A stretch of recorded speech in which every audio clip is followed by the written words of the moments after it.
गोलू जी बताते हैं कि ये घटना मेरे पापा के साथ घटी थी।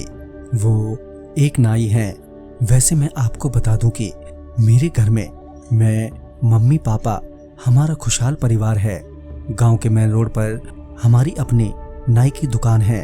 तो मेरे पापा रोजाना की तरह उस दिन भी दुकान पर गए और वो अपने काम में लग गए।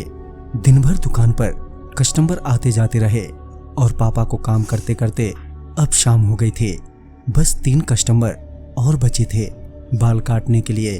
अब उन्हें बाल काटते हुए रात के 10:30 बज चुके थे और वो घर जाने की तैयारी ही कर रहे थे कि एक कस्टमर और आ टपका। पापा ने पूछा, जी कहिए। तो उसने कहा, बाल काट दो। इस पर पापा बोले, वो क्या है कि अब रात काफ़ी हो गई है, कल आ जाना, अब मैं दुकान बढ़ा रहा हूँ। पर वो आदमी मना करने के बावजूद भी दुकान के अंदर घुस गया और सीधे जाकर चेयर पर बैठ गया। पापा ने फिर कहा, अरे भाई साहब, मेरे पास अब टाइम नहीं है, कल आ जाना। तो उसने कहा, मुझे कल कहीं जाना है। पापा ज़्यादा बहस न करते हुए उसके बाल काटने को तैयार हो गए और वो बाल काटने लगे। पापा ने 1-2 कैंची मारी ही थी कि उसके सिर से खून बहने लगा। ये देखकर पापा थोड़े डर गए और बोले, अरे भाई साहब, आपके सिर से तो खून निकल रहा है। पर उस आदमी ने कोई जवाब नहीं दिया, बस चुपचाप नीचे मुंह किए बैठा हुआ था।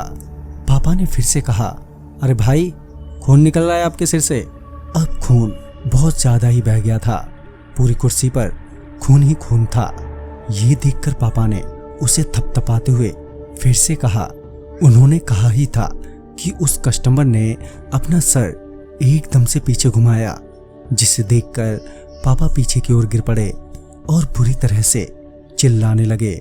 वो डर की वजह से बस चिल्लाए ही जा रहे थे।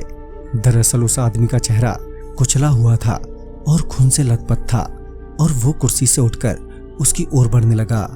तभी उस आदमी ने पापा की गर्दन पकड़ ली और पापा छटपटाने लगे और उनकी सांसें भी अटकने लगी। कुछ ही देर में पापा की आंखों के आगे अब अंधेरा छाने लगा और फिर क्या हुआ उन्हें कुछ नहीं मालूम। तकरीबन 1 घंटे के बाद जब उनकी आंख खुले तो उनके 2 दोस्त उनके सामने खड़े थे। उनको सामने देखकर पापा को थोड़ी राहत मिली, पर वो अभी भी घबराए हुए थे। फिर कुछ ही देर बाद वो पापा को घर पर ले आए। पापा की बिगड़ती हालत को देखकर हम बेहद घबरा गए और पूछने लगे तो उन्होंने सारी बात हम लोगों को बताई। और फिर उनके दोस्तों ने बताया कि जब उन्हें पता चला कि पापा देर रात दुकान पर ही रुके हैं तो वो किसी काम के चलते दुकान पर ही चले गए। और जब वो वहां पहुंचे तो पाया कि एक भूत पापा की गर्दन दबा रहा है। उन दोनों के वहां पहुंचते ही वो भूत वहां से गायब हो गया। पर पापा तब तक बेहोश हो चुके थे और उनके होश में आने के बाद वो उन्हें घर ले आए।